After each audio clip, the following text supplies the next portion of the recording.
Hey, this is Tom, and let's talk about Palantir. So the past 96 hours prove one thing, unfortunately, which is Alex Karp, even though everybody mocked him, was 100% right about his predictions regarding where we're headed as a society and as a global community. He kept saying for the past 2 years that we're going to a more chaotic, more messy world, more conflicts, more logistical nightmares. Basically a world where simple actions, international borders are going to be a challenge, both on the commercial side and on the government side. Now, I say this with a great deal of sadness because I honestly did not want him to be right. Because as much as I love me some Palantir, and I do, it's not about that for me. Like, I'd rather the world be a better place and all of us have a better life and not have to deal with the second coming of the USSR or whatever the fuck the guy is doing over there. I'd rather have a world without that, even though, my Palantir investment might not pan out so much. I honestly do. I mean, I lived through the horrors of the Cold War, and I don't want that. What would it be for me to be a Palantir millionaire in a world where everything goes to shit? But unfortunately, it seems like that's what we're getting right now.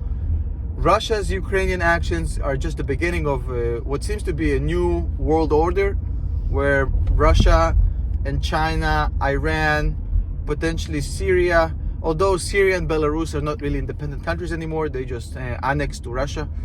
But you have this new world order forming. Essentially a new Cold War is brewing. And you'll have the Eastern Bloc, the Western Bloc. Pretty much, sadly, at the age of 40, I start to realize that history do repeat itself. It seems like we're going back to the Cold War or some version of it. And in that aspect, Alex kept saying, hey, Palantir is going to be the most important software company in the world. Now, mind you, he didn't say the biggest software company in the world. He said the most important one. Now, I personally think that they might be the biggest in 10 to 15 years. But that's a whole different discussion. And I think that what happened in the past 96 hours proves why that is actually what's going to happen. And unfortunately, his prediction was correct. Because what just happened is basically that intersection where Palantir is at, which is cybersecurity, right? AI, data, defense, military, logistics, organizational data of a complete chaos, new unfolding situations being, new rules being written. All of these things are basically tailor-made for a company like Palantir. Palantir thrives in chaos, in uncertainty, not to mention the fact that the company is built like a fortress. Alex has been fortifying the company for a Black Swan event for years. He bought up gold. Reminds you of anybody? So he bought up a lot of gold. And also the balance sheet is completely clean of debt. So the company is it's cash flow positive, $420 million of free cash flow. So the company is built for hard times. Their solution is basically made for hard times.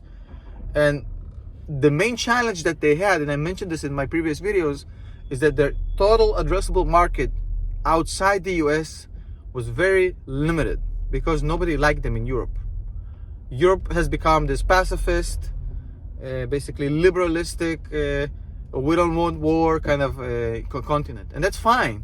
The problem is, that's what we've been trying to tell Europe, is that, hey guys, listen, it's okay to be peaceful, but if somebody's coming to your property with the intention to take your shit or your life, it's not going to help you to speak to them and try to calm the situation down if you don't have a stick. Any sort of diplomatic solutions don't work if you don't have a leverage, if you don't have an alternative, if you don't have the threat.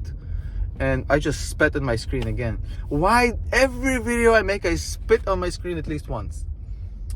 Anyways, I'm not gonna redo this video, fuck it. I already just demonetized it by saying fuck it. Basically, the Europeans have miscalculated, I think, that part. Is you have to have a military option if you want to have a diplomatic solution. Now, they've grossly underspent military defense. I mean, Germany mainly, it was a joke. The biggest economy in Europe, completely, a joke of spending on military and defense. Basically saying we don't need to protect ourselves. Everything will be fine. And also they hate Palantir for being exactly the opposite. as far as conceptually. Palantir is the kind of company that says, hey, we have to prepare.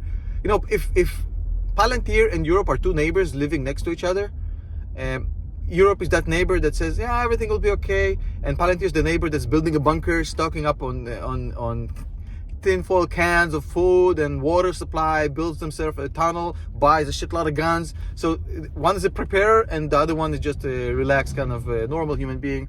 And it seems like the preparer was right, in this case at least.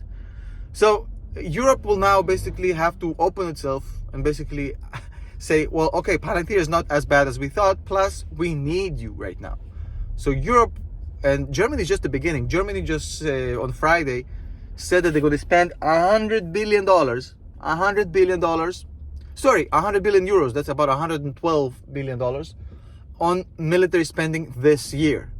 That's literally double, more than double of their defense budget. Also, they're going forward, they're going to spend 2% of their GDP on military. That's a 40% increase in their military spending. And that's just Germany. Everybody's going to follow suit. I mean, even countries like Sweden and Denmark now realize, hey, we have a problem with this Russia thing. So as defense, military, cybersecurity in Europe, actually, they start to figure out, hey, there's actually some bad guys here. It's not about, let's just kumbaya around the campfire. There's actually bad guys with guns and we have to protect ourselves against them.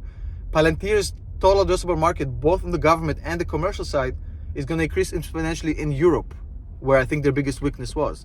Because whether you're a government and you need Gotham, or you're a company that's operating in Europe and you need solutions to how to move goods in this craziness, no-fly zones, right? Wartime, Cold War, borders, whatever is going to happen, a lot of uncertainty and logistical supply chains are going to be a mess.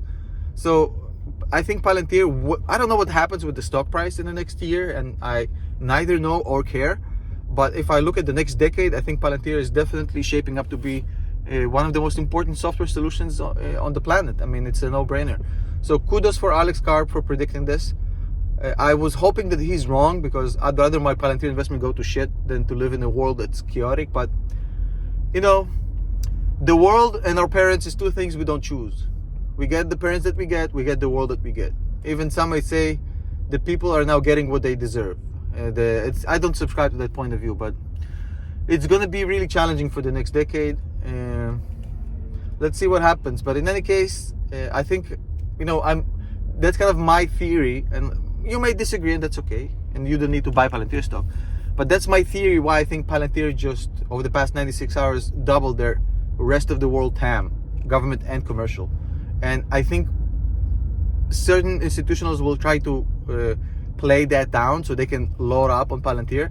I almost am confident that what's going to happen right now is the slow realization that Palantir is undervalued. But it's going to take time. Look, Tesla traded flat for 2 years before people realize, hey, the stock isn't catching up with the company. And it is what it is. I have patience. I don't mind. If you don't, invest elsewhere. No problem. So kind of sharing my thoughts here and this beautiful morning.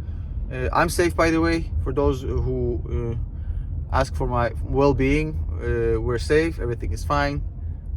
We're good. Don't worry about it. See you soon.